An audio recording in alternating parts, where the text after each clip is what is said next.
Media is proud to bring you the Fergus Falls Home and Garden Show to the Big Wood Event Center March 8th and 9th, sponsored by Fergus Home and Hardware. Explore the latest in home improvement, landscaping, remodeling, and more. The first 300 attendees get a swag bag full of cool stuff from Leaf Filter, Vector Windows, and Jesse Shield from eXp Realty. If you'd like to be involved, spaces are filling up fast. Learn more at FergusFallsHomeandGardenShow.com. FergusFallsHomeandGardenShow.com. Tired of working with digital marketing agencies 1,000 miles away who don't get your community? At Leighton Engage, we keep it local. Real strategists, real people, right here. With a deep understanding of your community, we create campaigns that truly resonate. We pair you with a dedicated local strategist who knows your market and audience inside and out. Newstalk 1250 KBRF now presents The Coaches Show with Craig Olson. Brought to you by Nelson Auto Center, Quality Toyota, LB Homes, American Federal Bank, American Legion, the Minnesota Motor Company, and by the Artisan Agency. Here's KBRF Sports Director Craig Olson. And good morning, everyone. Welcome to the program as we have, 5 shows left counting today as the winter season is advancing rapidly. It always does, it seems, and it's a good thing when you live in Minnesota that you have things like basketball and hockey and wrestling and gymnastics and cross-country skiing, and I'm going to miss something here. Yeah, likely, but a lot of activities.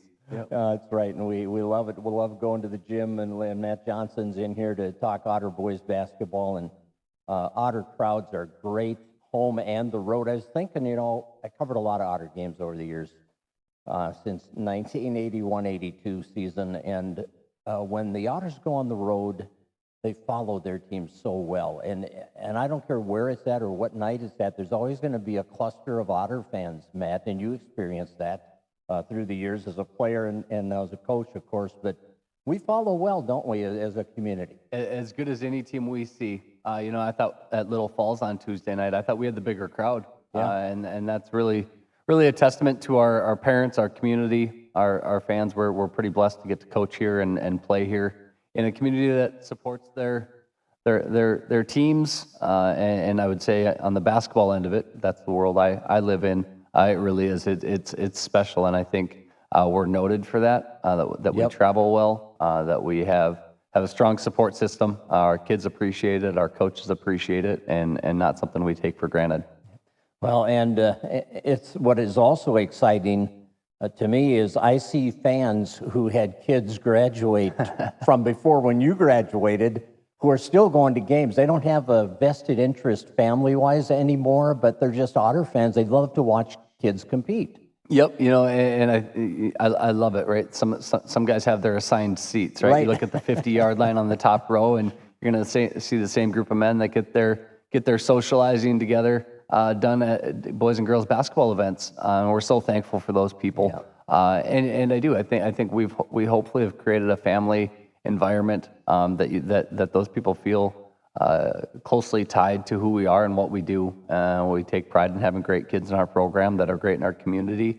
They got to present a $1,200 check to the Cancer Center on Wednesday from our cancer night.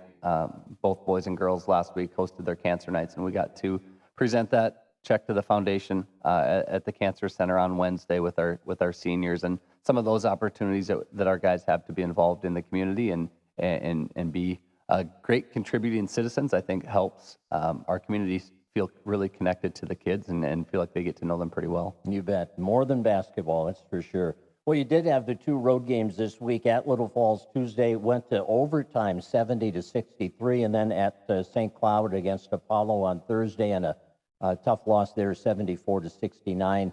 The Flyers, that was a makeup game, and tough place to play, isn't it? as hard as there is, and I think if you ask a lot of the coaches who have experienced going there, what's the one place you don't want to go? I think they would say Little Falls. It's just an absolute grind. They and this isn't to knock on them, it's maybe a credit, but they've rarely been as talented as the teams we've brought there. But they're so gritty and tough. In my 10 years, it's like, you're just going to get mugged and beat up and clutched and grabbed and they're going to be pretty methodical on the offensive end of it, and you have to be ready for a fight, and we got one, and we went in there, got punched in the mouth early. I think they hit their first 5 threes, and it happened quick. And with this group, senior group, I haven't been real quick to call timeouts early in games. I trust them to battle through, grind through, and they did. It took a little while, but we battled back to get it close at halftime. But we led by a large margin early, and some of that is you got to be prepared and ready to play and respect your opponent, right? And they're a 3-win team. That's playing much better than a 3-win team. A lot of those losses early were pretty lopsided. Lately, they have not been.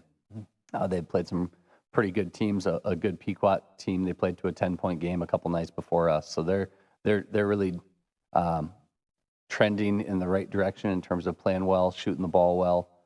They defend like crazy. They really kind of run a pack line defense where they get some ball pressure and everybody else is sitting in gaps. So it's really, really difficult to get stuff at the rim against them. And you're going to have to hit some perimeter shots. And, Mike was able to do that night. But in general, we've got to shoot better from the perimeter to make things easier. Has it been kind of a trend this year for the Otters on the road to get off to a slow start, to have a hard time finding your game when you're on the road? It has lately, Yeah. and I don't know if it's mattered for we're home or away. We haven't been great starters, and I think some of that comes down to the defensive end and being disciplined and really taking pride in that end.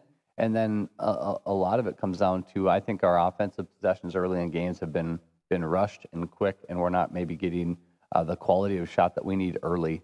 And when we have, I'll be honest, we haven't really made them early. And so the old coach's joke of time to get off the bus, the game already started, right?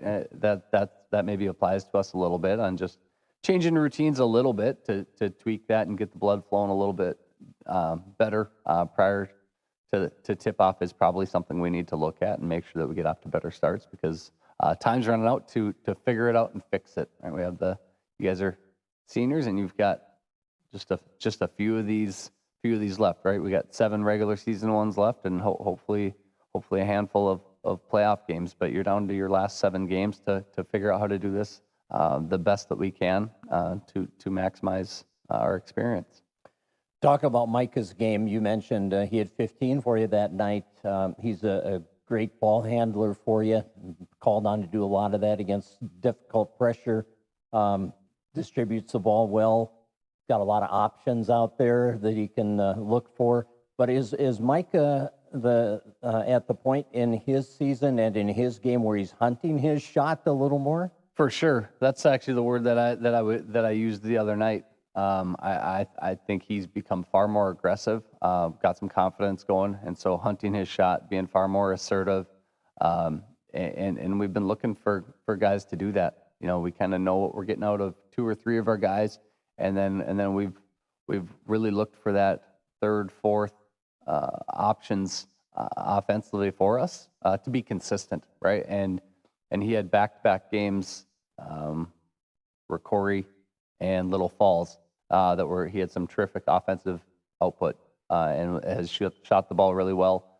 Apollo didn't quite find it, but yeah, it's nice to see when it kind of comes to fruition for a kid who puts in so much work, right? There's nobody that puts in more time than Micah, working on his shot, working on his ball handling, working on his game, wants it so bad, and so it's fun to see when it clicks for him. That night against Little Falls, Henry Bethel had 30. Henry can score quickly. I mean, we know that.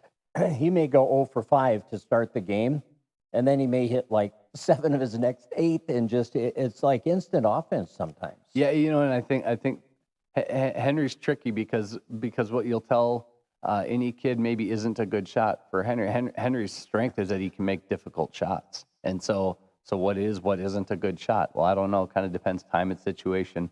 But I think if Henry's 0 for 5, you would have a hard time convincing him that the next 5 aren't going to go. And he's an uber confident kid with an incredible scoring ability. Right? He's going to end his career as one of the all-time leading scorers in our school's history, and that's not an accident. The kid can fill it up. He can really score. So talented and so gifted offensively in his ability to put it in the hole, and whether that's tough contested threes, acrobatic shots at the rim, he can make a pretty difficult shot look pretty easy, and so he's talented, and we lean on him heavily, right? And I've challenged him in a lot of ways. Too much is given, much is to be expected, and so he and I have a lot of side conversations of, hey, thanks for the 30 points. Now I need you to defend. And I thought the Apollo game was his best defensive effort. He guarded Washington and did a terrific job keeping him in front, making the shots that he did get really difficult. And so he had a great night. And so then the next day I said, hey, love the defensive effort. Now I need you offensively to take care of the ball in all situations, right? We can't have that one or two turnovers that is because we just had a little mental lapse. And he kind of looked at me. He looked at me and said, yes, sir, gotcha. Right, and that he's become a coachable kid for us, but we keep putting more expectations on him because he's a really talented kid that we follow. Our kids follow Henry, and we want him to lead us to the right place. Ryan Hurst had 8 assists that night at Little Falls. To go with 10 points and 6 rebounds. He got his stat line was good there, but. Talk about the assist part of Ryan's game, because we talk about his rebounding, his ability to score, but what makes him such a good assist guy, good teammate there? Yeah, Ryan's wired to make the right play, right? And he'll ask what that is, and then he wants to do it that way. And so for him, when we get touches, and we really, right, if there's one guy on our team we want the ball to get in his hands every possession, it really is Ryan, right? As talented as the other guys are. Ryan distributes so well. He will make the right play. And so when he catches and a double comes, if guys are moving in the way they're supposed to move, somebody's going to get a wide open look. And his assist numbers have been good all year. And I think had we shot the ball a little bit better, those numbers would be on a whole nother level, right? But he really makes the right play, has good vision, is a really willing passer, a kid that will do whatever it takes to win. And when we don't win, he's pretty frustrated that things didn't come together. He's a competitive kid and really wants to help us win. But I would say his vision, willingness to pass and make the right play are one of those things that we probably don't talk about enough, but that makes an offense click and makes everybody else's job easier, right? When Micah hits 4 threes, well, that's because he's the recipient of guys like Ryan. Playing with great vision and willingness to get them good looks. 3-point shooters love that inside to outside pass too, don't they? Yep. Shooting off that Yep. He also finishes pretty well. We had one of my favorite plays of the year was at Apollo, and we got a steal fast break, and Henry went up for what looked like a layup, and he missed it. And Coach Strand didn't see Ryan coming from behind, and I heard Brad go, "Oh no!" As Ryan's dunking on 3 Apollo kids. I thought they were going to get a missed layup, but it was Henry throwing it off the backboard. But yeah, Ryan's athleticism is pretty fun to watch too. But Coach Strand's reaction, "Oh no," as the rest of us were jumping out of our seats. So it was pretty fun. Well, talking about that Apollo game, you already mentioned, Henry did a good job on Isaiah Washington. They held him to 27 points and 9 rebounds. But, Isaiah Washington is such an explosive player, and I haven't seen him this year. I imagine he's even better this year. He's a senior, finally? Yep. He'll go play at St. Cloud State next year. Yeah. Really talented kid, but I would say that 29 came on high volume. He took a ton of shots, really made them work for it, especially early in the game. They run everything they run is to get him a look. And so you're defending multiple actions, and we switch a ton, right? So it's not just Henry. It's a team effort. It's a variety pack of guys that end up on him. I just thought Henry's engagement of being in the stance on and off the ball was so much improved. He relies so much on his athleticism at times that he isn't as disciplined as we would like. But we don't understand what it's like to be that athletic. Right. But really, when he is engaged and is dialed in, he can defend with anybody. And so getting that out of him as we start to get back some really good teams on our schedule, we need him engaged, and it was fun to see him ready to defend. You were down late in that game. and rallied, had a 17-4 run, got the lead, and then after trailing most of the game, the lead changed hands, like Jason said, like 8 times in the last 5 minutes. So you got to love the ability of your team to, to come back, and you've been in that situation a few times, but have more times than not met that challenge. Yeah, there aren't very many situations that we have felt out of it, like we don't have an opportunity to come back, and whether that was a big first half deficit to Little Falls, or the night at Wilmer, early season against Apollo and Cheyenne, we've had 15, 20-point deficits that we've come back from pretty consistently. And Apollo jumped on us early, and we battled back. 17-4 run. And Luke Pearson was a huge part of that. It was fun to see him. He's a kid who's battled some injury and some illness this year, and hasn't really found a rhythm. And it was fun to see him. He had a couple big shots for us, had a couple big steals for us. I thought that second half at Apollo was his best effort of the year. And so fun to see another kid getting some confidence back. And the confidence is a fickle thing, but it's such a big part of a shooter's psyche and ready to play. And for Luke to be dialed in, the couple of defensive plays he made were the ones actually that I was excited about, and said, hey, keep him on the floor. We need that effort, that we need those minutes out there. So fun to see some kids step up in those moments.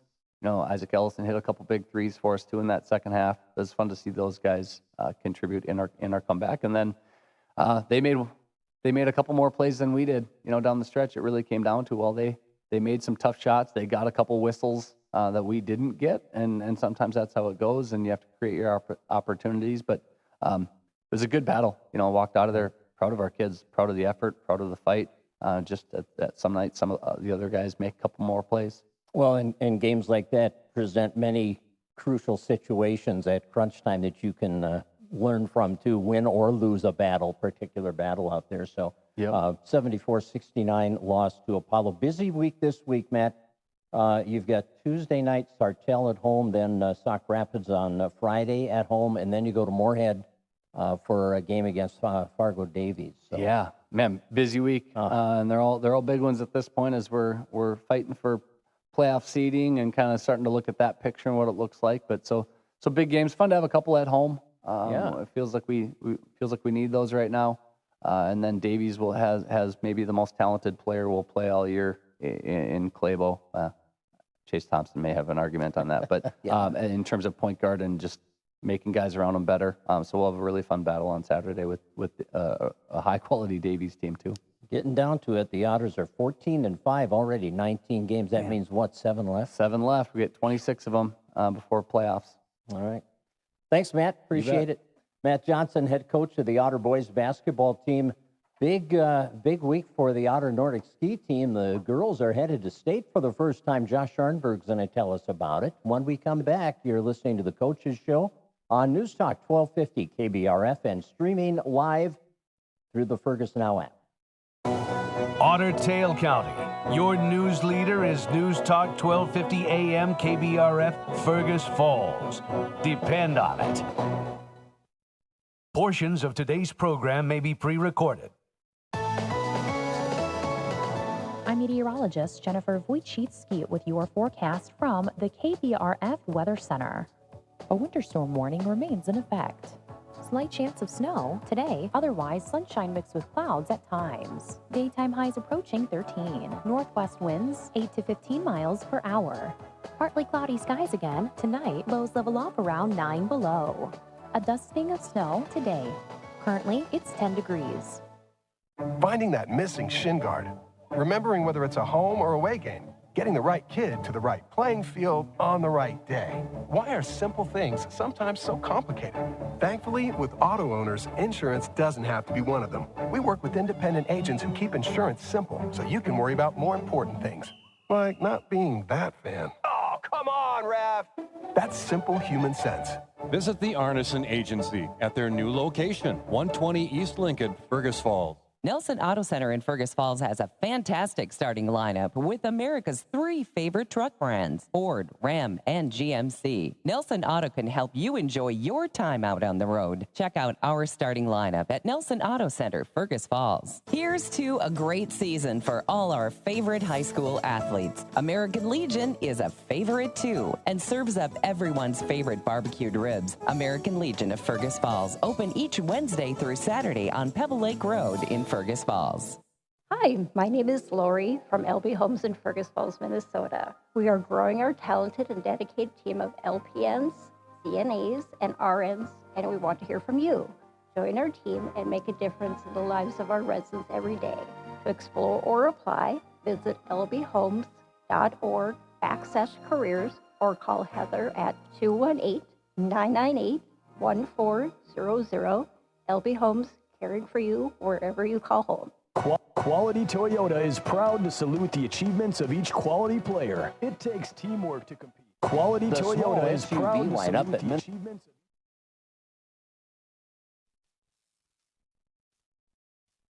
All right, we are back on the program this morning. Josh Scharnberg is here, the head coach of the Otter Nordic ski team. What a great section meet for the Otter girls. Congratulations to the girls, Josh, on their first state tournament, qualifying for the first state tournament. That's always the goal. And last year you were so close. And to realize that this year just is a great tribute to the hard work that those girls put in. Yeah, last year's stung a little bit to come so close and work so hard to come so close. And then this year, though, the work has paid off. So it lit a fire in some of those girls. They worked hard over the summer and in their training, and their fall sports, and we're seeing it now. Now, there are 2 ways you can get to state as a team. You have to be one of the top 2, right, in the section meet. That's correct, yes. Or you can get there as an individual by finishing in the top, whatever it is. Yeah, 14. So once you take the top 2 teams out, it's the 4 fastest individuals after their skiers have been removed from the consideration. Yep. Yeah. And of course, getting the whole team there is just such a bonus, I think, for the hard work that you have seen. And the great thing about it, what I think, as close as you were last year, you have some really stiff competition at the top of this section, and you had to weather that storm on the challenge presented by those teams. Mm-hmm. Yeah, I mean, Section 8 is got to be one of the toughest in the state. Our girls are facing teams like Brainerd and Alexandria. Sartell Cathedral girls were right in there, and so a couple of those teams didn't make it, but we just give them a lot of kudos because with their competition, they also push us to become better. So there's the competition piece, but also a lot of great sportsmanship. Now, your girls were actually tied with Alexandria at the end of the day. Yeah. So how is it determined who wins and who takes second? If I remember correctly, the score was 374 to 374 after the points were totaled. And so the first tiebreaker is you take the 3 pursuit skiers, add up their times, and whoever has the least amount of time in the end is the winner. Unfortunately, in this case, Alexandria edged us out by just 5 seconds when all is said and done. Yeah. Yeah, and what they say, games are games of inches. Well, this is games of seconds here, games of seconds, guess. Yeah, and oftentimes milliseconds. It's incredibly fun. Well, and we were just talking before we went on to, and I was just marveling at, this is a young team still. I mean, you've got a few seniors you're going to miss, obviously, but this is a team that could really be pretty solid here for the next few years. Yeah, that's correct. This next week will be Alexis Wellman's, Hannah Scharnberg's, and Olivia Swanson's last race of their high school career. But like you mentioned, Este Veersteeg will be the oldest of the bunch, moving into their senior year. But then we have a bunch who will be juniors or younger. Absolutely. Yeah. So take us through the section day and how it played out for you with the 2 different events and the girls, the progress they made during the day. Yeah, that's right. So the day started off with the skate race, a little bit different than I've reported before. Most of the time we start with classic and move into skate for the pursuit, but for whatever reason, the state meet is different this year, and that influences our section meet. So skate it was, and the day started off really cold, minus 10 degrees, which, the weather was fine. There's no wind. The kids are tough that way, but also makes for some very difficult, it makes the skis slow is what it does. It's very challenging conditions for the kids and us coaches trying to get the fastest skis. And so, whatever reasons, the skis and some of the kids were not feeling the best. We were fourth after the morning race, which was difficult. Got to the bus where the kids were warming up and they still had their heads up, but later in the afternoon, Cassie and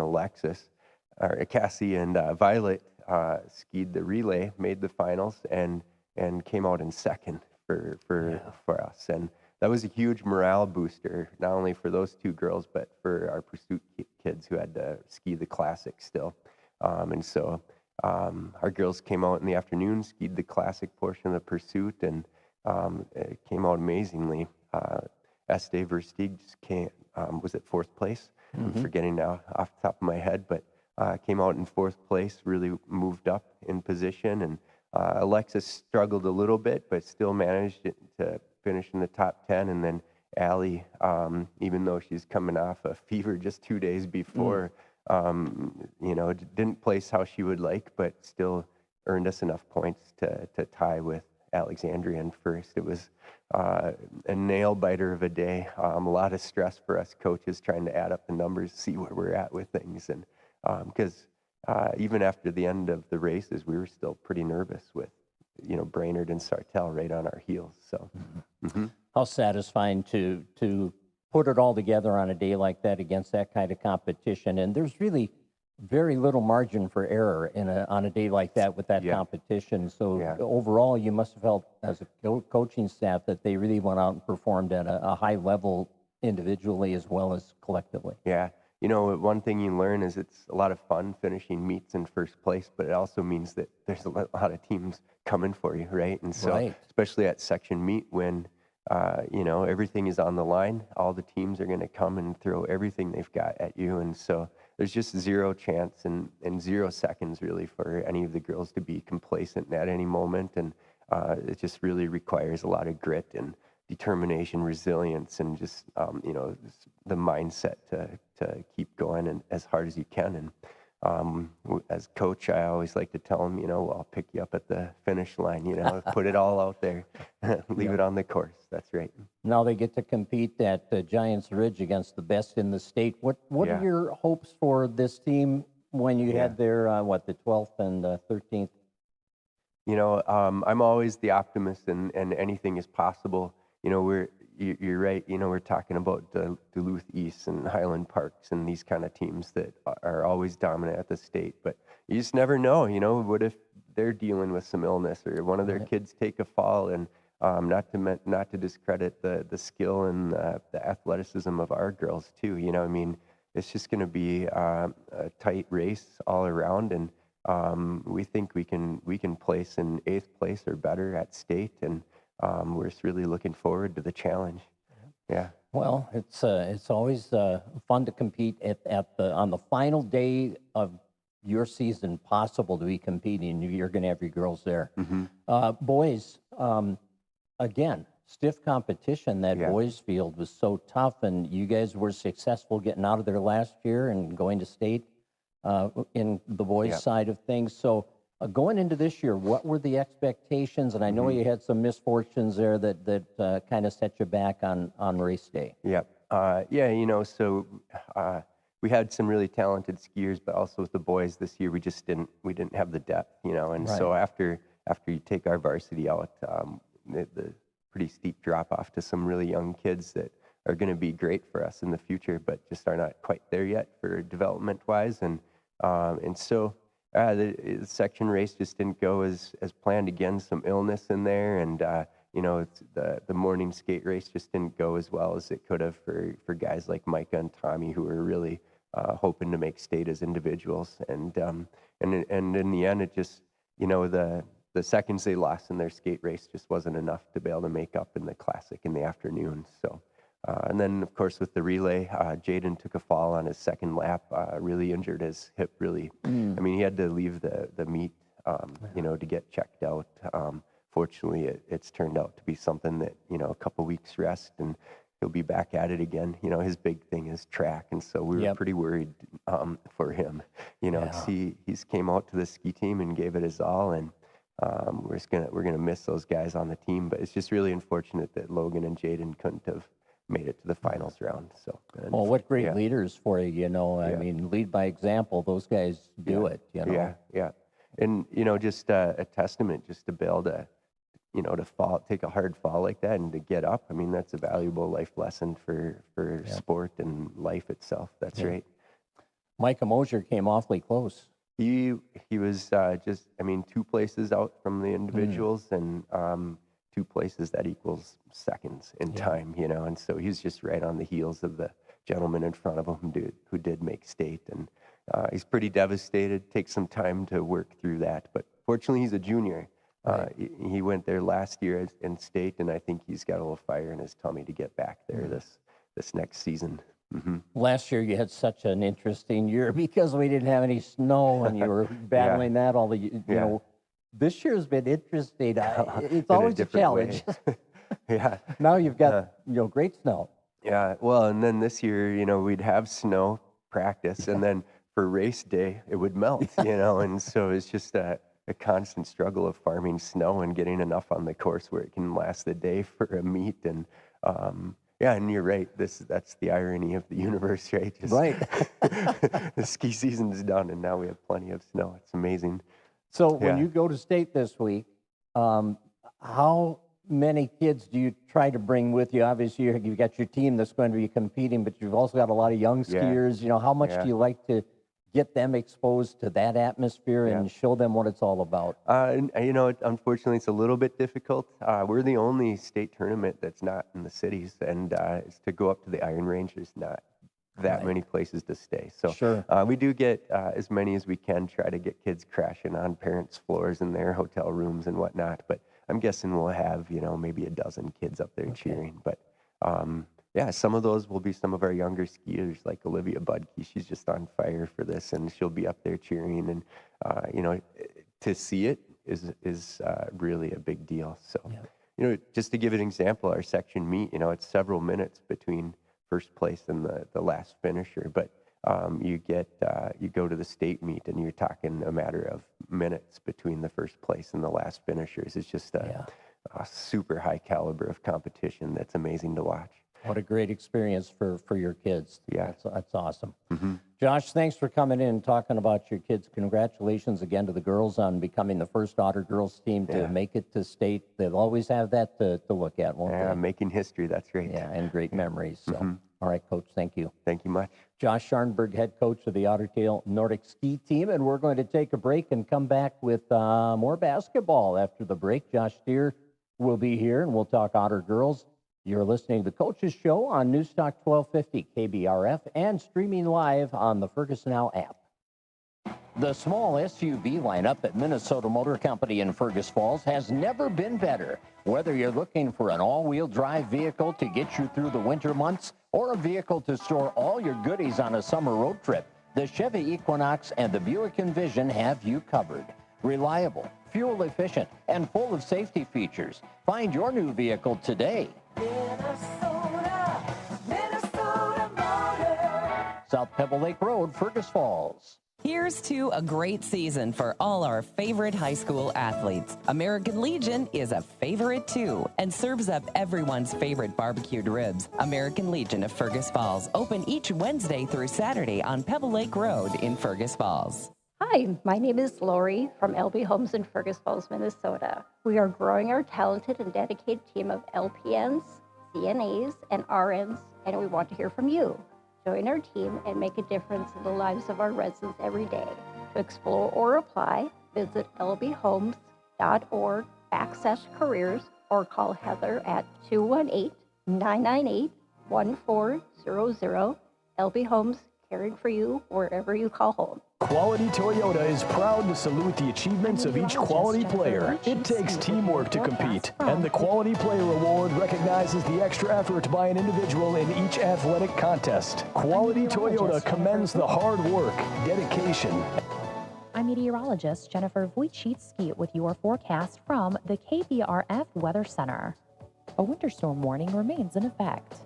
Slight chance of snow today, otherwise sunshine mixed with clouds at times. Daytime highs approaching 13. Northwest winds 8 to 15 miles per hour. Partly cloudy skies again tonight, lows level off around 9 below. A dusting of snow today. Currently, it's 10 degrees.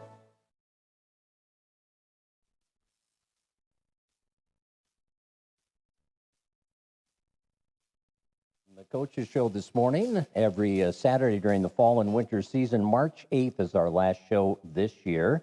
So we got 4 more after today. Josh Steer is here to talk Otter girls basketball.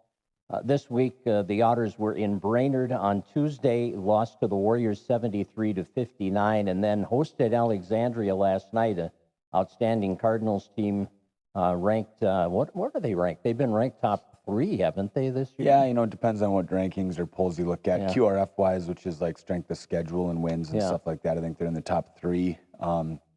Some like the Star Tribune, I think, or Minnesota Basketball Hub was 5, I think, for them. So, yeah, they are one of the best teams in the state. That is for sure. We witnessed that firsthand last night. Yeah, 77-48, the final in that one. Before we get to that one, let's talk about the trip to Brainerd, and that's a tough place to play. Brainerd's always got a competitive team.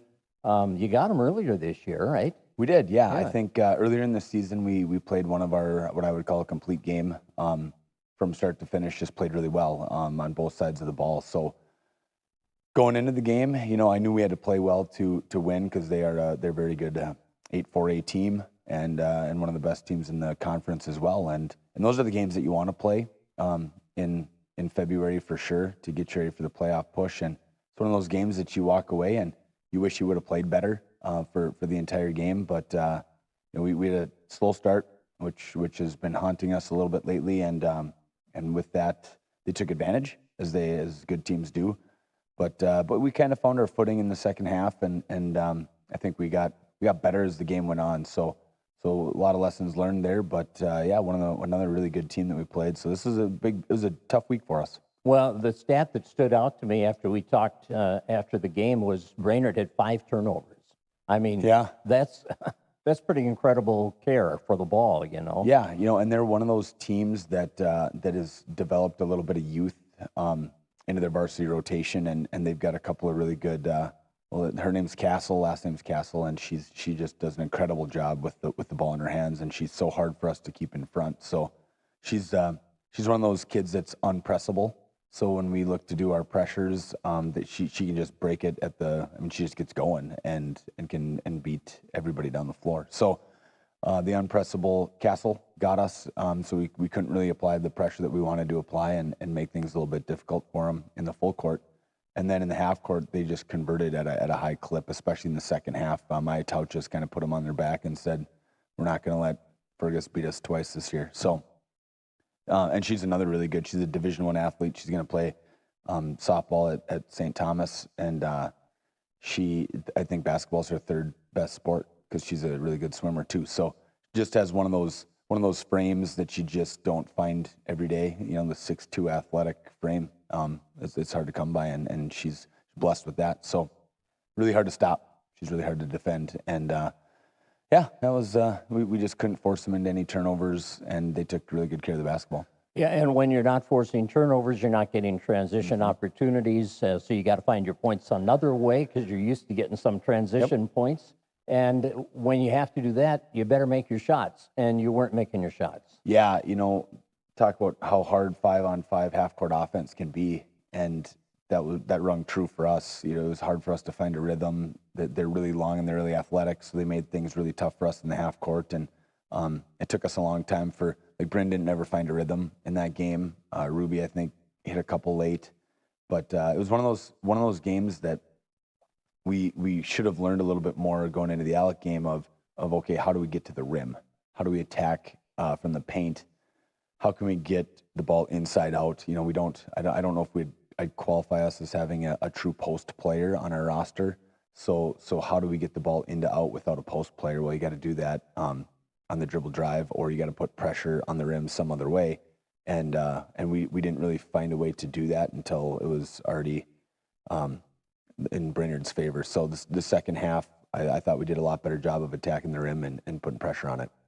You know, some nights, Josh, you just can't get it going, no matter how hard you try. And then the harder you try, the worse it gets for you. It just kind of snowballs. Is that kind of the way that felt? Yeah, and you know, when you're, you know, like I take Bryn for example, you know, when she gets a look, you know, she doesn't get very many open looks. Right. So when she does, sometimes it gets a little rushed. So you're out of rhythm, and you know, it's not just her, it can be Ruby too at times. And so the rhythm of the game gets sped up for you. And then all of a sudden, if you do catch it and you're wide open, you're kind of like, oh my gosh, I'm open. And you still rush through it because you didn't think you'd have that much time. So, you know, it's a lot of processing going on for the girls when they're surveying the floor and you're coming off of a screen and you're kind of looking at where that defender's going to come from. And sometimes that defender's right there in your hip pocket, and it's got to be rushed. And sometimes that defender's not there and you're kind of surprised by that, and it takes you out of your rhythm too. So finding those rhythm shots, and you know, I think we settled quite a bit from the outside. Like I talked about earlier, you know, the first half, I think we were just kind of content with playing on the perimeter, and you can't do that against good teams. You got to make them, you got to cause some confusion in the defense and make them make some choices. And then last night with Alexandria in town, you knew you had your hands full. You had to play a flawless game and hope that they were a little bit off their game, and they weren't. I mean, I think it was 20-4 early in the game, somewhere in there. They just hit their shots early. Hadley Toole connected early for them, and that's who they go through, right? Yeah, you know, when you look at the stat sheet, you look at the season stats we have on them, and she is their leading scorer, but she's also their leading rebounder. She's also one of their leading assist players as well. So she can. How do you have an answer for that? You know, right. She's 6'2". She's going to South Dakota State next year. Thankfully, she's finally graduating. It's one of those kids that you've been playing. You know, I've been coaching against her for 4 years now, and she's a tremendous athlete, a tremendous player, and she carries herself really, really well on the basketball court. So she's really fun to watch. You know, and right. She does it the right way. She's very humble in how she approaches the game, and I think she's really fun to watch. And we didn't have an answer for her last night. We didn't have an answer for her there either. And we have about 1 month. Hopefully we'll see them again it would be looking like it would be a section final matchup. But if we do see them again, we're going to have to try to find an answer to at least slow her down, because she can just hurt you from so many different ways when she has the ball in her hands, and she makes life very difficult. And she has a lot of pieces around her that are also very good basketball players. You know, I think Lionel's going to Bemidji State maybe, or Habala is going to Bemidji State, and the other one's going to Southwest State. So they're all going to play collegiate basketball at the next level, and it's really hard to stop that when you've got so many different pieces that can score. So defensively, it gives you a ton of matchup troubles, and then them on the defensive side, us on the offensive side, they just make life miserable for you. They are in your grill, in your shorts. They can smell your supper because they just how they play, and they've been coached really well. Wendy Kohler, Hall of Fame coach, runs a great program, and they are very physical. Yeah, that's where I was going to go next. With all that great offense, the best part of their game might be their defense. You know, it's like, how are you going to score points on these guys? And then when they don't turn it over, and again, the same story, no transition points last night, really, because they only turned it over 8 times. So yeah, they've got this is a really nice team that Alexandria has, and it's going to take a great effort to beat them in the playoffs, you know, from anybody. If anybody's going to beat them, I mean, you look at it in the section, and whoever's going to beat them is going to they have to play a perfect game. Yeah. I mean, a near perfect game. They don't have to play the perfect game, but it's got to be close, and you kind of have to hope they have an off night shooting from the outside from a couple of spots. But if they do that, I mean, you still have Hadley Toole, which I don't know if anybody has an answer for that in the section. And hopefully we can find one, like I said. But yeah, it's they make it hard, and then if they're not scoring, they're going to hold you in the 40s or the 50s. You know, their average points per game giving up, I think, is 46. So when we went down there the first time and scored 56, I thought, okay, well, you know, we put a dent in their armor a little bit, and defensively maybe we didn't do quite as well as we thought we could have, knowing full well that if they get to 60, it makes it really hard. And then and last night, yeah, they made it really difficult for us, and some shots we got weren't falling, but we didn't do a very good job of attacking last night. It was kind of like the Brainerd game all over again. We didn't put any pressure on the rim. We were really content with dribbling and passing around the arc, and And they've got athletic enough girls where they're gonna pick that reversal pass if you throw it, and they're gonna take it for 2, and they did that last night. Well, it was Groundhog Day week, so I suppose. Yeah, I guess I didn't think about that. All over again. I kind of had a lot of the same factors, and both very quality opponents, right? Right. You look at the quality of team that we're playing, and good teams are going to do that to you, and they force you into doing some things that maybe you don't want to do, and they take away what you're good at, and we got to find a better way to get to the rim. 15-6. Hey, that's a great record right now for the Otters. You've been meeting the challenges all season long, and you've got 3 games this week, and we're getting down to it. This is where you want to start to build that momentum and figure things out, what you're going to do rotation-wise in the postseason and keep everybody healthy. And Bella Anderson went down last night. Yep. So how does that affect what you're doing? Yeah, well, first of all, I cannot say enough about Carly Hurst last night. She was just a bright spot on an otherwise gloomy night. She attacked the rim. She hit some outside shots. But not only that, if you watch her play, she plays so hard. She is just all over the floor. She'll go from end line to end line on a rebound back to another rebound. She'll get a defensive rebound and it'll transition into an offensive rebound for you. So she's just really fun to watch. And she's taken so many steps forward in her game as the season's gone on. It's been fun to watch.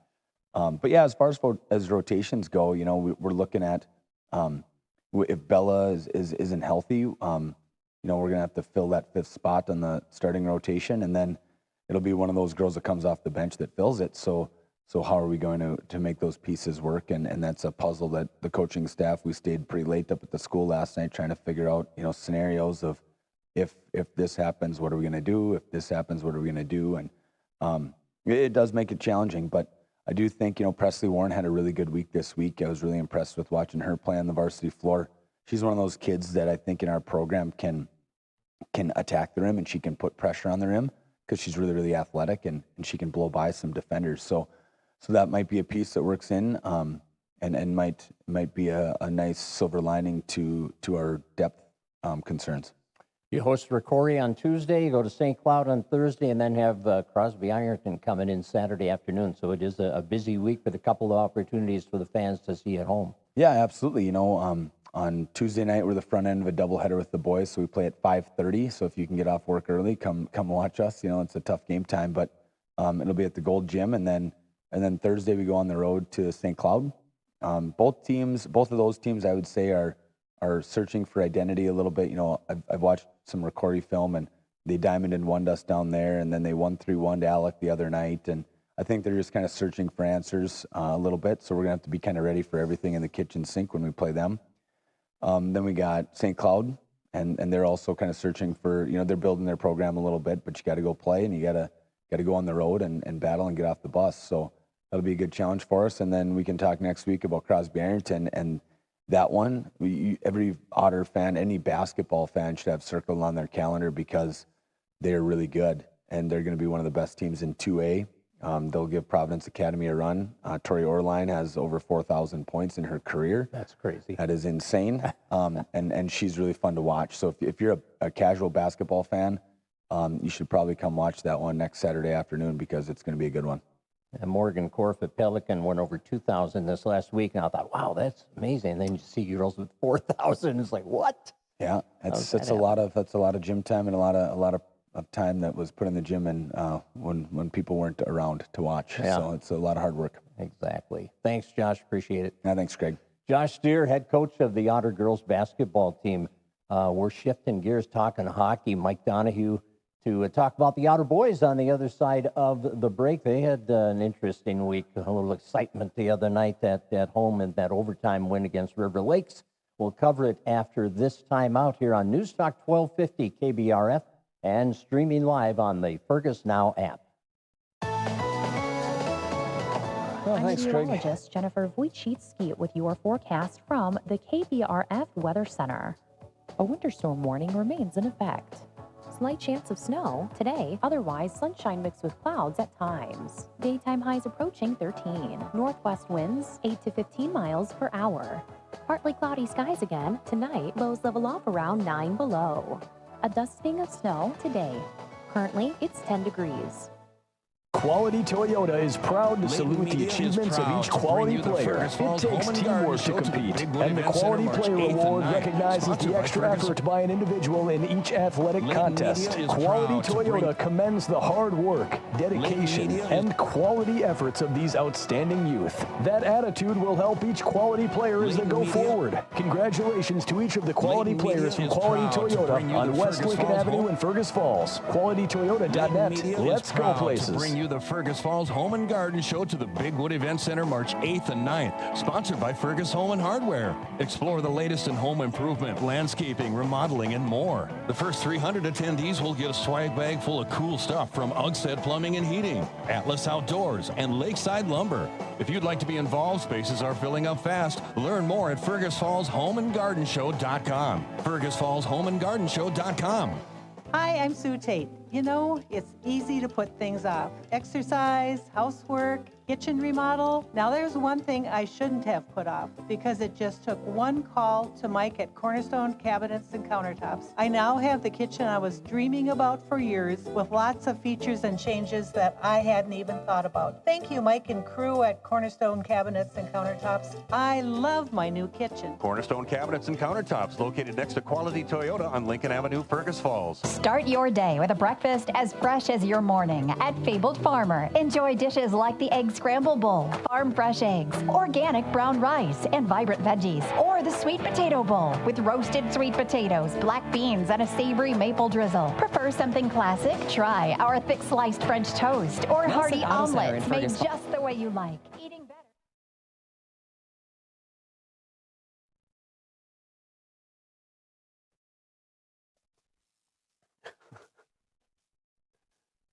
And we are back on our Saturday morning coaches show. Mike Donahue is here with us, and I'm speechless as Mike just told me, 2 games this week and that's it. And then we go to the playoffs. I'm like, man, that came around fast.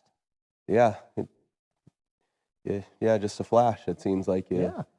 We were just talking as coaches the other night in the coaches room about that too, on how you're it's November, December, and then you're like, oh, how are we going to get through this? And now it's one more week.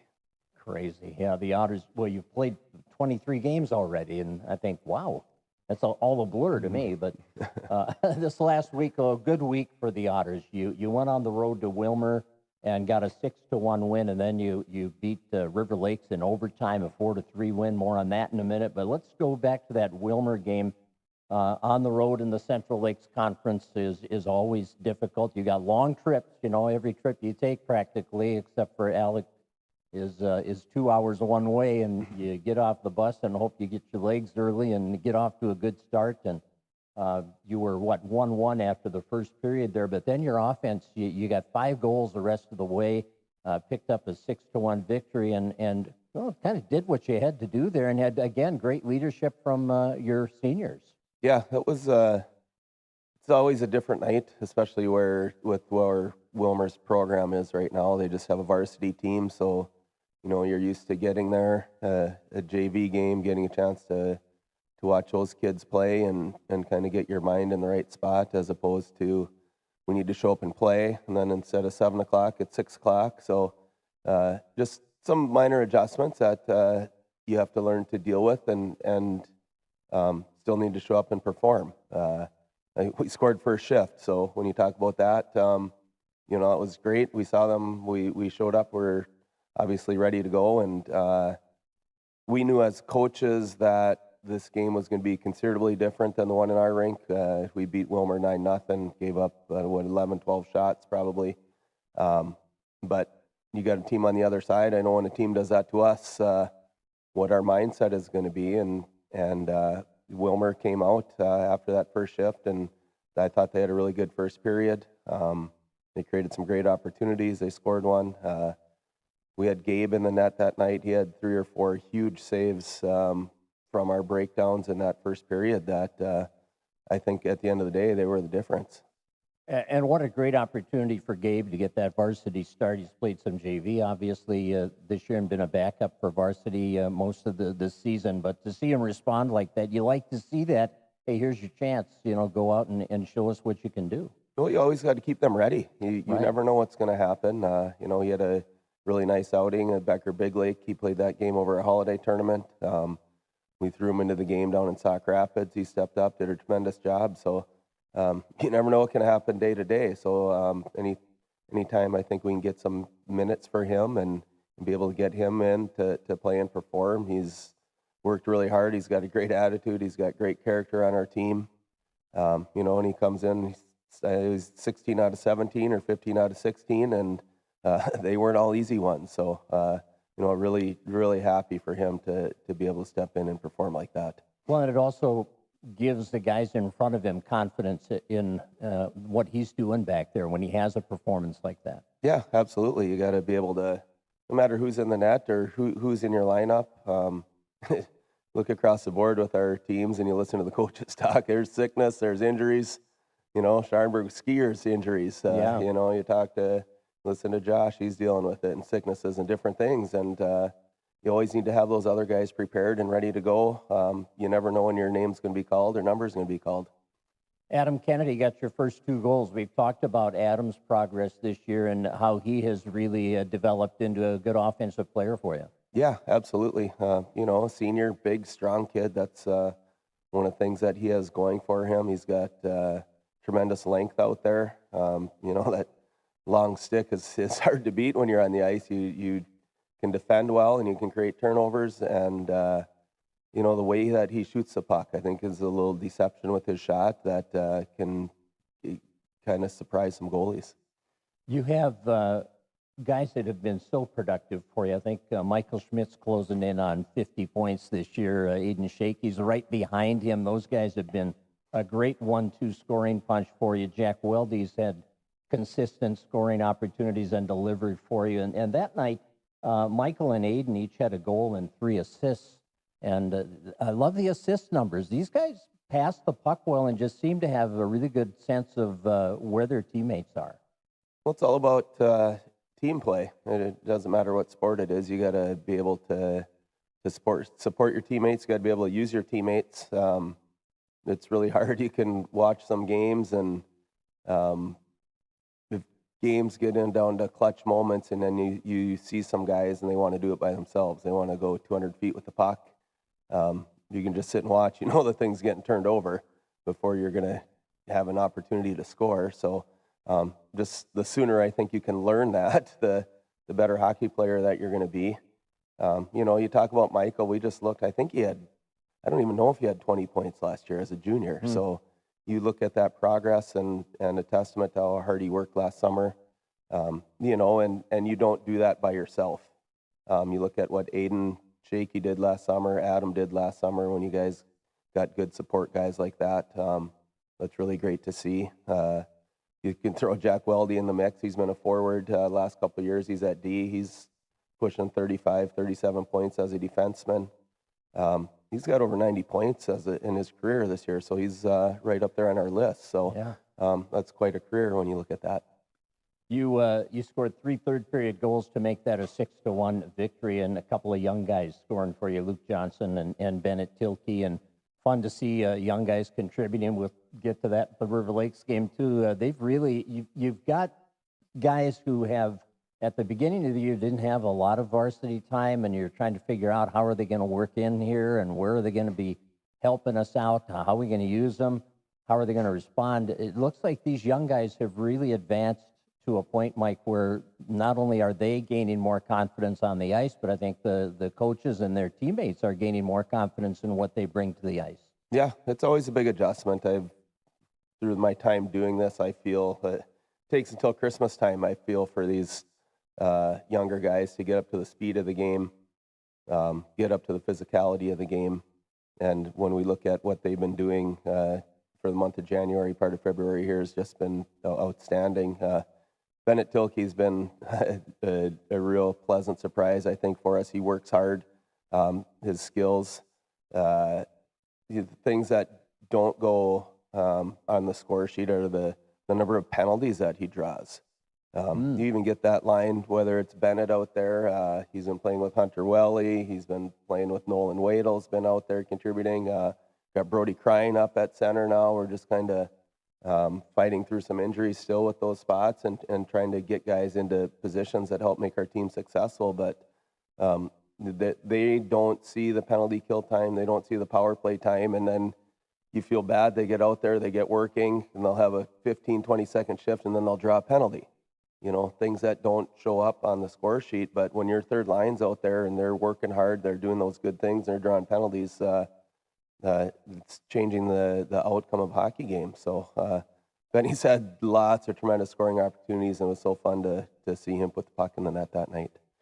Thursday night, River Lakes was in town, and you had 3 goals in the first period, had a 3-0 lead. Great, comfortable cruise in here. And then the second period came around. And what in the world was the difference? Because they scored 3 goals, and all of a sudden you're in a dogfight. Yeah, it doesn't seem like there's ever really cruise control in any high school sports, or even sometimes collegiate or college sports too, for that matter. Once you think you're cruising, better hit that button and turn it off. So that first period was probably, I think, one of the best first periods we've had all year.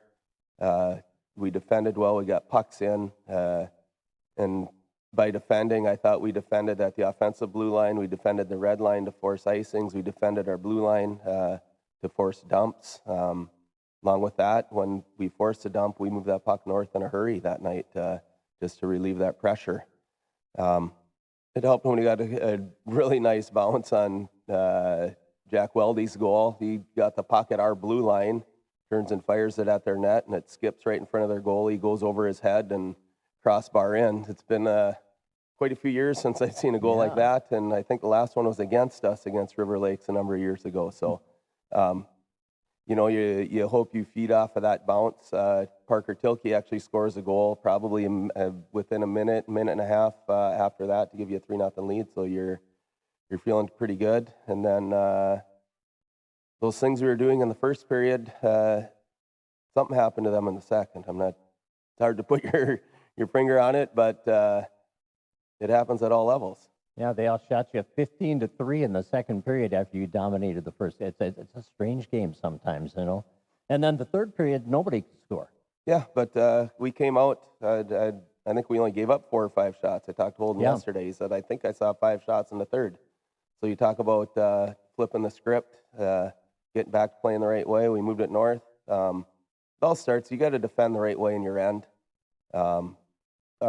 We did not block shots in that second period. At the end of the day, we had 8 block shots just from our wings in the third period. So you're taking a puck that's going to get deep. They have a chance to get possession of it. They get a chance to pin you in your end like they did in the second period, and all of a sudden you block that shot. Now we can get out of the puck. We can exit our zone. You relieve that pressure. They're forced to regroup, even if we do turn it over again and try to come back at you instead of getting the puck in and having possession and making you chase and getting tired. So that was a huge difference in that third period. So you go to overtime 3-3, and a little over 6 minutes in, Luke Johnson gets the game winner from Tanner Donahue and Caden Zender. There's those young guys coming through again. Take us through that game winner. Yeah, you know, it started, the refs gave us a late line change when you sit and watch film. I don't know if it was too late, your home team, so you get last line change, but Lukey did a great job. He won that initial face-off. It was down in our defensive end, and our play, we made a good hard play off the face-off, and when I look at that play, it wasn't one where we were able to possess the puck, but it cleared our zone. River Lakes holds that zone. Maybe they make a play or not. They're forced to make a dump. Made good puck retrieval, a good exit from Tanner up to Caden, and Lukey were able to hit him coming with speed, attacking their D-man, and just drove wide, and that's something we've been working on with our forwards on as we drive that D, what kind of read, kind of position. Can you get off their hip and get to the net, or is that something we need to turn back and buy some ice? And Lukey felt he was off that hip and was able to cut in and throw that thing upstairs with just a little over a minute left in OT. So it created a lot of excitement for our guys. A lot of excitement for the announcer, too. Mark Johnson, I got a little excited on that one when the Otters got the game winner, and Luke got it for Mark's number 8. He should have worn number 8. He should have, yes. What were we thinking?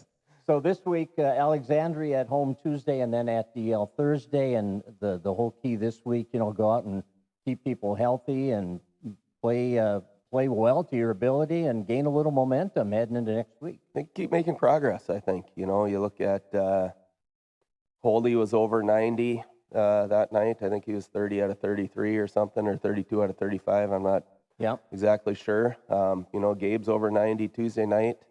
I thought we defended much better on Thursday night. We had that Schultz kid had 7 points against us down in their rink. We held him to 1 assist. It's probably, he's a 53-point guy, 54-point guy. So when you look at how we defended, I thought we defended the right way for 2 of the periods and the overtime session. So those are things that we have to learn, I think, as a hockey team and keep working on Tuesday and Thursday, where we're going to see 2 really good opponents. All right, Mike, good luck this week, and we'll look forward to seeing how the seeding comes out next weekend. All right, thanks a lot, Craig. Mike Donahue of the Outer Boys hockey team. More to come after this timeout. Hillcrest girls basketball with Hannah Clark on the other side of the break here on News Talk 1250 KBRF and streaming live through the Fergus Now app. Nelson Auto Center in Fergus Falls has a fantastic starting lineup with America's 3 favorite truck brands, Ford, Ram, and GMC. Nelson Auto can help you enjoy your time out on the road. Check out our starting lineup at Nelson Auto Center, Fergus Falls. High-quality local embroidery for your community. Running Stitches is the choice for everything, from business logos to team apparel and personal projects. They bring your designs to life. Andrew and Allison Olson from Running Stitches Embroidery are proud supporters of local sports. Now is a great time to get yourself into a new Buick from Minnesota Motor Company in Fergus Falls. Their lot is filled with great vehicles like the all-new redesigned Buick Enclave. To celebrate the redesign of this customer favorite, Minnesota Motor Company is giving you an additional $1,000 off each Buick Enclave. Find out why Buicks are exceptional by design. Minnesota Motor. South Pebble Lake Road, Fergus Falls. News, talk, sports, and ag information. News Talk 1250 AM KBRF, Fergus Falls. Depend on it.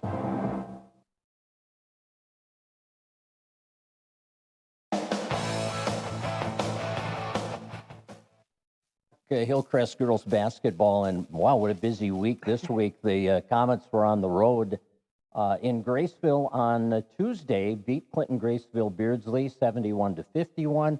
And then on senior night on Thursday, they won 69-50 over Parker's Prairie. And then last night went to Pelican, and a strong Pelican Rapids team with a 71-51, make it a, let's see here, 67-49 victory over the Comets. So 3 games in a week. You've been battling some stuff health-wise, sickness and injury. So was it a pretty challenging week, kind of a testy week for you? You know it was, and we're a team. You know, we like to full court press the entire game, and that's just something that we weren't able to do all week, just to save some legs. You know, so that part was challenging, but learning how to stay intense and being able to defend in just a half court set, it's good for our girls with that, and girls have to learn how to play with maybe some tired legs. You know, we jump right into it next week. We play Monday, Tuesday, Thursday. So we get another chance to see how we do back to back and really just learn, you know, specific rotations and how do we keep girls fresh. But the girls took it great. You know, they love playing in games. And so it was a lot of fun for them to get that game experience. Well, in your first game of the week at Graceville, you had a great first half. I mean, you're ahead 36-13, and that allows you to maybe do a few things personnel-wise that you wouldn't do if it was a 2-point game at halftime. Yeah, you know, and Elsa was just coming back off of her illness. So we were just testing her and trying to keep her as fresh as possible and giving her lots of breaks. And it was just a good game for our girls to get in there. I would say our offense is still just a little bit clunky here, you know, since Ella's been out for a little bit, just trying to fill in certain things and build chemistry with the girls that we have right now. But they're doing great.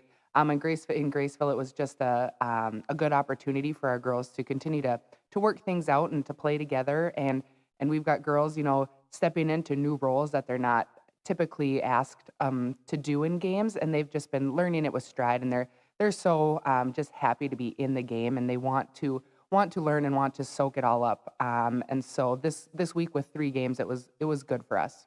Avea Stender that night had 14 points and 11 rebounds for you, and maybe she's had more of an opportunity to kind of get involved. Yeah, and she's tall and she's so strong, and I think she just realized that, hey, I've got a mismatch down in the paint, and she really took advantage of it. She was so confident down there, calling for the ball, and just once she got it, she was attacking the hoop, and so that was great to see.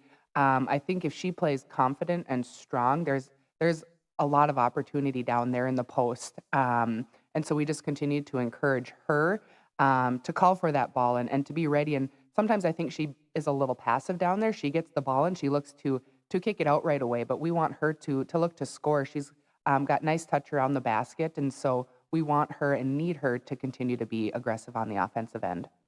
Well, that night we get kind of a precursor of things to come from your seniors because Kate Olstead had 10 points, 5 boards. Ruby Peterson had 9 points, 5 boards, 9 assists, 7 steals. And then you came home and got to honor your 2 seniors on senior night and to get a win against Parker's Prairie. But those 2 girls, not only did you get a chance to give them a little love out there, but they just played great on senior night, and Ruby had a triple-double. How often She did, does that and happen? she had 6 assists, so just a couple, missed shots away from a quadruple-double. But she was so fun to watch. Before the game, it was so sweet. Well, as we honored our seniors, she was real emotional. But I think she turned that into just a phenomenal all-around court game for her, and so it was fun to see her just go out and play confident and have fun. And then Kate Olstead, she came away with a bunch of rebounds. Some things don't always show up in the stat sheet, but man, she's a workhorse. She just does everything for us. She brings such a toughness to our team that we need, and just such strong leadership. And so those 2 just really carried our team on Thursday, and it was fun to see. And I know our underclassmen were happy to see them have good games. Well, and again, you got a big first half, 40-21 lead at halftime, and a big part of that was Elsa Retzloff hitting 4 threes, and that gets you going. Yep, when we shoot well right out of the gate, everything else just seems to click. And if Elsa's feeling it, other girls are able to knock down shots as well. And so that was good to give us just that spark that we needed to really get us going. Man, when she catches fire, it's hard to stop. And so it was fun to see her, and she's just shooting so confident. And yeah, that got us out to a good lead, and that allowed us to play comfortable as well. You get flashbacks, Hannah, to when one of your players goes off early like that, to when you had a hot streak. You can identify with that. Yeah, you know, but I don't know if I ever shot as well as Elsa. She is incredible, and sometimes I watch her shoot, and I just, man, that is amazing. And so I'm just glad she's on our team, and we don't have to try and defend her. We should do a made-for-TV special here with three-point competition between Coach Clark and her girls. We'll see how that goes. But and yeah, Elsa 15 points that night, but her stat line: 6 rebounds, 5 assists, doing a lot more than scoring. And Elin had 14 points, 4 assists. You share the ball so well as a team, and that's one of your big strengths, isn't it? Yeah, when teams scout us, it's sort of, okay, who are we going to try and stop this game? And it's tough to know because we've got girls who can all score, and one night one person will have 20, and I've said it before, and the next night she might have 5, but someone else will have 25. And so it's just so nice to be rounded that way and not have to rely on one person all the time to carry that load of scoring. And our girls are just genuinely happy for each other, and that makes it easy as well. But our girls just have really stepped up when we needed. I think back to our game against Wheaton, when we didn't have Elsa, when we didn't have Ella, and man, Elin just took over, and that was so fun to see. She has just so much potential, and we keep saying, she's just a 7th grader. So we've got 5 more years to see what she can do. And these girls have just continued to blossom throughout the year. So it's been fun to watch. I was going to ask you, too, 35 that night for Elin, if I remember correctly. Did that tie the record? I think it tied the record. Yeah. I think Ella has done it twice, and now Elin has it as well. So, yeah, everyone's just excited for her. And, she is just so wonderful and just works so hard. It's exciting to see what her career is going to be. And I know usually that's not in your mind when you're out there playing the game that, oh, I'm only this far away from a record, you know. No, it's just that there's such good shooters that they get on a roll, it's just going to come, you know, for anybody, for any one of those kids. Yep. And, you know, after the game, I kind of looked and I knew she had a big game, but wow, she had 35 points. But she just knew we needed baskets, and there were mismatches that she was able to take advantage of. She's so smart. Her basketball IQ is off the charts, and it's only going to get better. And so just to watch her do that, and she just knew we needed basket, and that's just her personality. She's just going to go get it done. Last night against Pelican Rapids, they figured out a way to slow down your outside shooting. What did they do to make you ineffective on threes? Because you had a lot of trouble with that last night. Yeah, you know, partly I think a little bit of it was just fatigue from a couple of games. Not only were we missing, but we were missing bad. So I think that played a part of it. But Pelican is such a good defensive team. They really packed it in the paint, and so we weren't able to get clean passes out of there, out to our shooters. And so we just struggled. I thought we rushed our offense a little bit. You know, when we finally did get an open shot, we wanted to make sure we got it off quick. And so learning how to be patient and make the defense really work is something that we have to work on. But you know, it's good for our girls to learn to play with tired legs and go up against a good defensive team like Pelican, and then have to defend as well. You know, like I said, we came out a little flat, but there were still so many good things that came out of that game that we can carry over into next week. And the tough part is we don't have any practices. We have back-to-back games Monday, Tuesday, so we kind of have to work on things and learn on the fly. But yes, a lot of good things to come out of last night as well. Well, I know listening to Jason last night, he said he was really impressed with the way Emmy Berge responded for you. Yeah, you know, she was great defensively on Korf. Korf had, you know, 4 field goals throughout the entire game, and then ended up with 6 free throws at the end when we kind of had to start playing aggressive. And, you know, once we got in the bonus, they were knocking down free throws. But we gave her the assignment. It was originally, the plan was to have Ella Knutson guard Korf, and when Ella was sidelined, we gave that task to Emmy, and she was so excited about it. She just loves defense, and she just played so good. Our plan was we told her, we're like, Emmy, we're not going to give you really any help. You're just going to go one-on-one with her the majority of the night. And I thought she played really, really well, making every shot that Korf took really difficult. And so that was a bright spot that came out of last night, and I think that gave Emmy a lot of confidence going into other games, knowing that, hey, I can really defend the best of the best. And so that was really fun to watch. 19-2, the Comets, 3 games this week, Monday with Morris on the road, and then at Rossley on Tuesday, and then Thursday. Underwood home. On Thursday. Yes, yep. Okay, so big week and lots of excitement on the court. What's the prognosis here for Ella's return? Do we know? You know, we're very optimistic. We're, you know, playing it safe, giving her lots of time to be fully healed rather than have her come back quicker. We want her 100% ready to go. So we'll just wait and see. We're playing it day by day, and we want her to be confident when she steps out on the floor. So hoping for the best. It's, you know, looking good outlook, and we'll see when she's ready. We'll get her on and hopefully have her in time back for playoffs. All right. Thanks, Hannah. Thank you. Hannah Clark, head coach of the Comet girls basketball team. One more break here, and we're back to talk Otter girls hockey. They're playing for a section championship Tuesday night. We'll find out about that after we take this time out. You're listening to the Coaches Show on News Talk 1250 KBRF and streaming live through the Fergus Now app. News, talk, sports, and ag information. News Talk 1250 AM KBRF, Fergus Falls. Depend on it. Portions of today's program may be pre-recorded. I'm meteorologist Jennifer Wojcicki with your forecast from the KBRF Weather Center. A winter storm warning remains in effect. Slight chance of snow today, otherwise sunshine mixed with clouds at times. Daytime highs approaching 13. Northwest winds 8 to 15 miles per hour. Partly cloudy skies again tonight, lows level off around 9 below. A dusting of snow today. Currently, it's 10 degrees. The small SUV lineup at Minnesota Motor Company in Fergus Falls has never been better. Whether you're looking for an all-wheel drive vehicle to get you through the winter months or a vehicle to store all your goodies on a summer road trip, the Chevy Equinox and the Buick Envision have you covered. Reliable, fuel efficient, and full of safety features. Find your new vehicle today.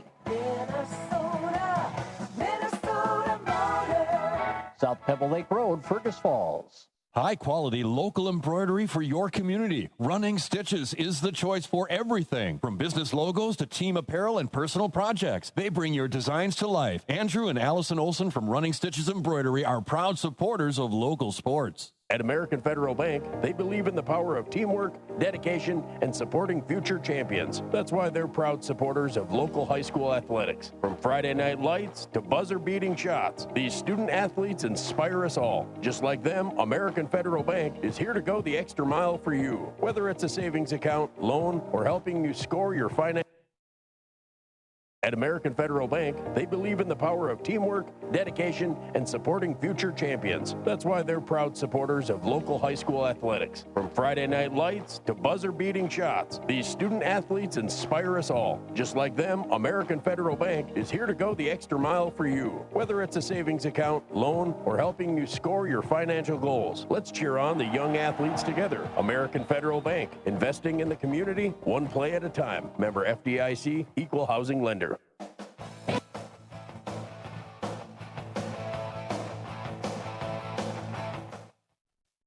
Hockey team will play for a section title on Tuesday night. Tim's already been to the rink today, right? Oh, yeah. Just came from there. 8U Jamboree. We got, I don't know if there's a dozen teams. We got the kids from Marshall, Centennial, Northern Tier, all over the place coming into the rink. And the Otters had a couple games at 8:30. So I checked in there, and those girls get to use our varsity locker room, so they think that's pretty special. We had a little Taylor Swift cooking in there this morning, and a couple alumni, Lexi McGarry and Chloe Nelson are the coaches. So, and just 5 years ago, so it's pretty fun to watch those two try to handle a bunch of 8-year-olds. I just sit in the back and giggle and really enjoy it. It's a lot of fun. Those girls have come a long way. They're skating pretty good for 7, 8 years old.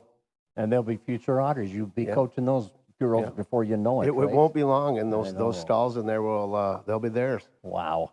Well, you did what you had to do in the semifinal round with that 9-0 victory over Morris Benson.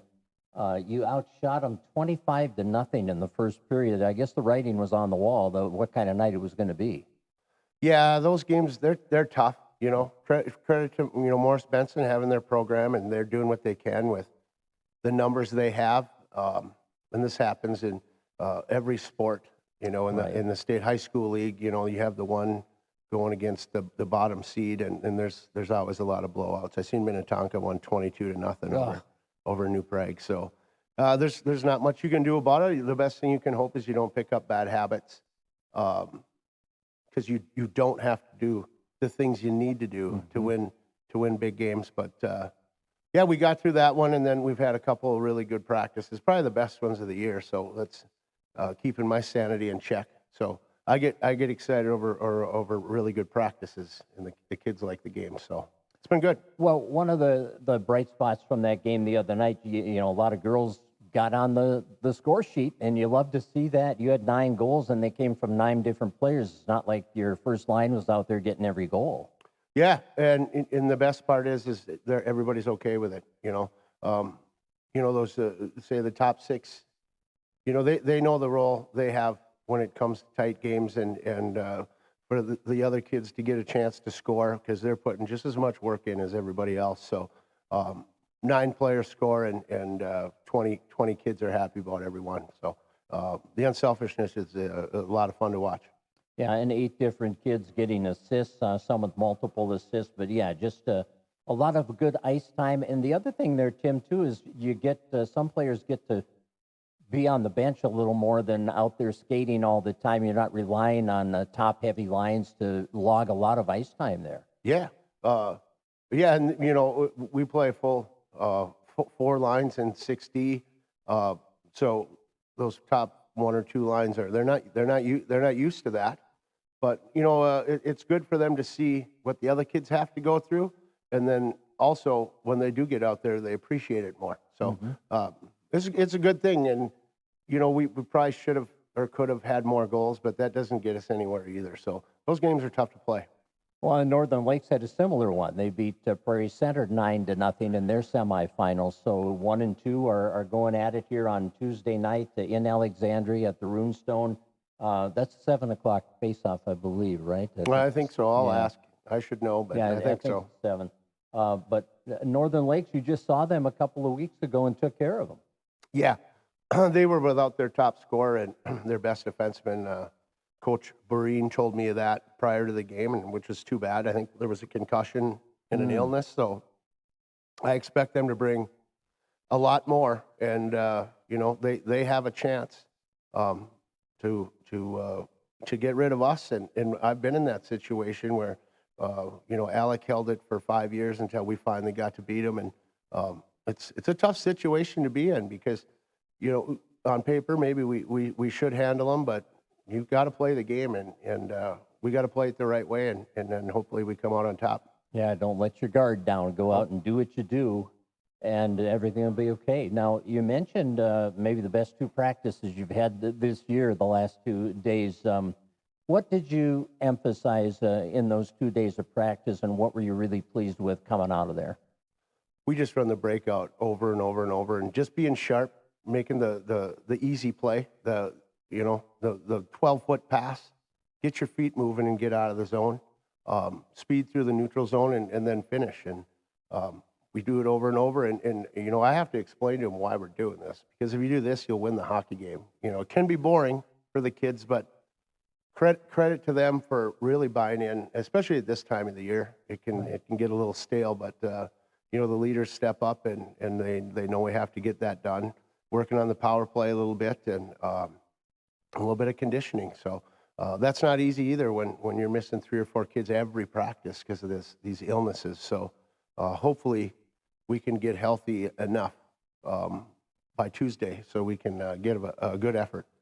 It's a long season. I mean, your first practices were like before Halloween, weren't they? Yeah, I think we started right around October 30th or something like that. So yeah, it goes fast, but it doesn't too. So you have your ups and downs, and we certainly have had that this year more than previous years.